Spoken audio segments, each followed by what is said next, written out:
Bon, on m'a demandé de vous parler du pays Qatar. C'est vrai que le pays Qatar, il a déjà 30 ans.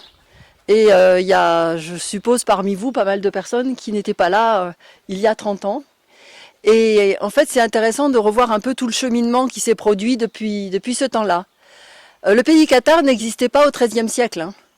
En fait, c'est une invention du XXe, à une époque où les corbières notamment étaient vraiment en baisse de population, en déprise agricole, au moment où on était à un changement de nature des activités. Et ce pays Qatar est né de deux choses. D'une enquête qui avait été faite sur les sites qui étaient visités à l'époque par peu de monde et qui a montré que le qatarisme était quelque chose qui intéressait beaucoup les gens à l'époque et donc les lieux où avaient vécu les Qatars.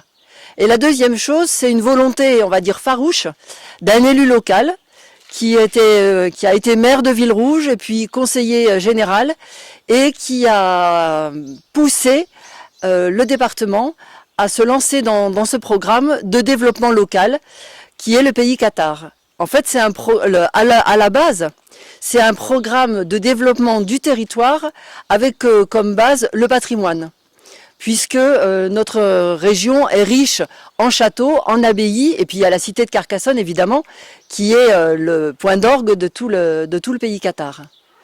Alors quand ce programme s'est créé en 1989, il reposait sur 3 axes. Le premier évidemment c'était la remise en état des sites et leur valorisation. Au départ c'était tout petit, il n'y avait que 5 sites et nous on était dedans, on était un des plus petits avec Arc. Et puis petit à petit ça a grandi, aujourd'hui il y en a une vingtaine de sites. Donc dans tous ces sites il y a eu beaucoup de travaux. Nous, ça a commencé par du débroussaillage au château, par des chantiers de bénévoles avec des jeunes, avec des archéologues qui étaient encore étudiants. Donc ça a été beaucoup de dégagement, on a trimballé beaucoup de pierres, de terre pour commencer ces travaux. Ça a été un peu partout pareil, là où il y avait des fouilles à faire. Et donc le département, l'État, la région, l'Europe, tout ça, toutes ces collectivités ont soutenu les travaux qu'il y avait à faire sur les sites.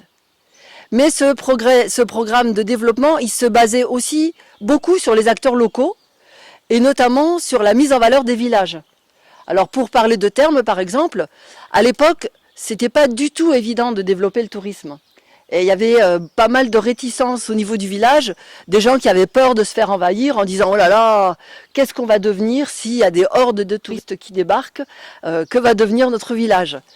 Alors, l'intelligence du programme Pays Qatar, je pense, c'était de se dire « On veut développer le tourisme à l'aide du patrimoine, mais on veut aussi associer les gens dans les villages, les élus locaux, les professionnels, les associations, pour que les villages se développent et puissent bénéficier de toute cette manne venue du tourisme patrimonial. » Par exemple, à terme, en 89-90, je ne sais pas si vous connaissez le village, mais il y a une petite place. À côté de cette place, il y avait des maisons qui étaient en ruine. Donc, quand on a commencé, on s'est dit, on ne peut pas accueillir des visiteurs et avoir un village qui est en mauvais état. Donc, en même temps que le département a accompagné toutes les restaurations des sites, il y a eu des accompagnements des conseils municipaux pour réfléchir à la remise en état des villages, à la valorisation des villages. Donc nous, ça a été rebâtir, remettre en état, acheter déjà des bâtiments en ruine, les remonter, on a fait des logements sociaux, ça a été aménager l'accueil du château, ça a été plus tard refaire le réseau d'eau, toutes les rues ont été refaites, l'éclairage public a été caché sous les toitures. Donc il y a tout un travail qui a été fait en même temps sur les sites et en même temps dans les villages, et ça dans tous les sites du pays Qatar. Et à chaque fois, les collectivités locales ont été associées, ont participé à la réflexion.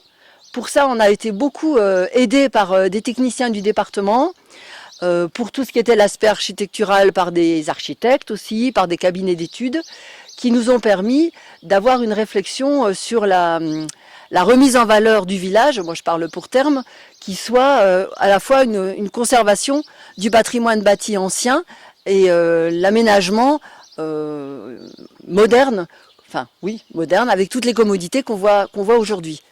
Ce qui fait qu'aujourd'hui, nous on constate quelque chose qui est un peu étonnant, c'est que le village attire plus que le château, alors qu'au départ c'était le contraire. Donc l'idée c'est aussi de retravailler à nouveau sur l'accueil des touristes, sur le château lui-même, pour faire redémarrer ces visites au niveau du château. Ça c'était, je vous brosse un tableau rapide.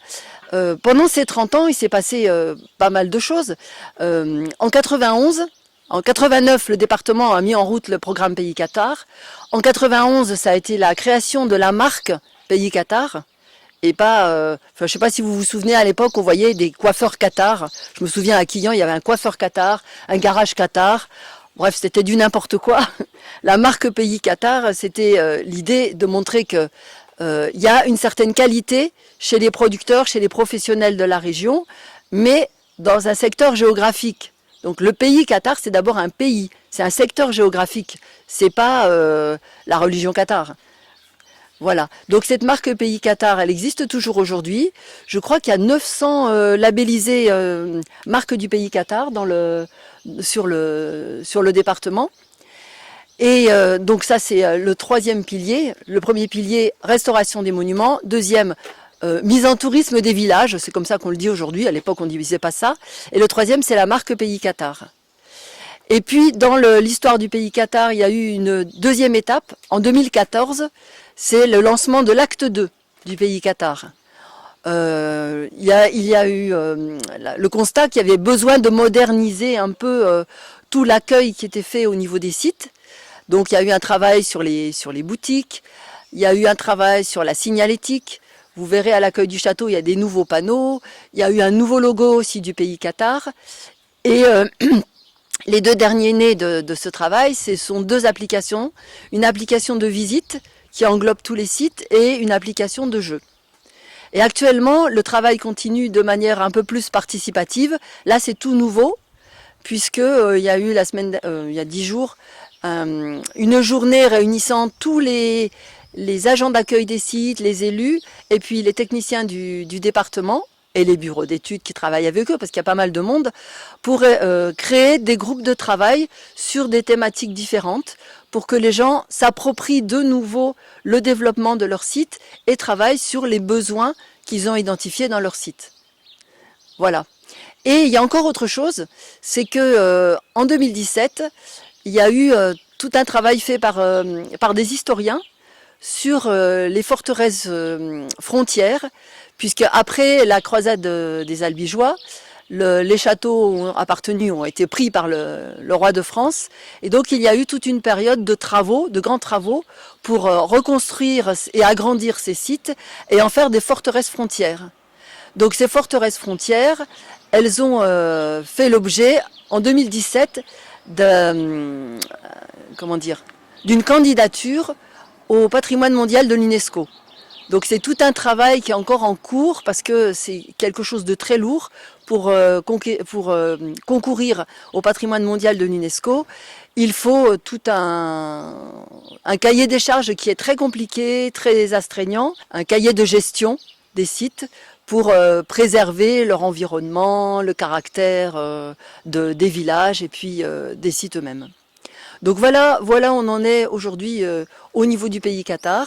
Et nous, à terme, on est toujours enthousiastes et partie prenante dans cette démarche.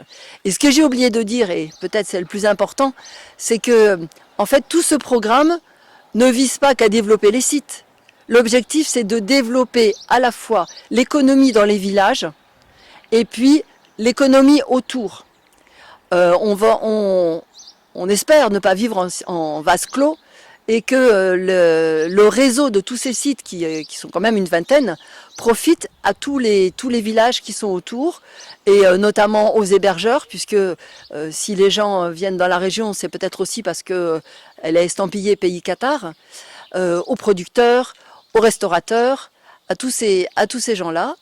Et donc voilà, l'économie induite, c'est aussi le grand objectif du programme Pays Qatar qui continue actuellement. Donc ce matin, on va vous présenter un peu toutes les facettes sur terme. Et on m'a demandé de présenter ce que l'économie induite, comment l'économie induite s'est développée à terme. Bien sûr, grâce à l'investissement des gens qui ont créé des structures, mais aussi grâce à l'investissement de la collectivité qui permet à ces gens de bénéficier d'une aura, on va dire, au niveau de la région. Alors sur terme, alors je ne sais pas comment on peut faire, nous avons deux restaurants. Donc, le dernier né des grands projets de la commune, c'est un restaurant communal. Jusqu'à présent, il y a eu des petits restaurants, mais pas de structure capable d'accueillir pas mal de gens. Et donc, ça a été un long travail de plusieurs années de réflexion, de conception, de recherche de financement. Et le restaurant fonctionne depuis 3 ans. Et nous venons de changer de gestionnaire. Donc, je vais peut-être passer tout de suite la parole à Jean-Luc, qui est le nouveau restaurateur, parce qu'il a des clients qui ont réservé à midi, donc il est un peu pressé pour qu'il nous en dise 2 mots.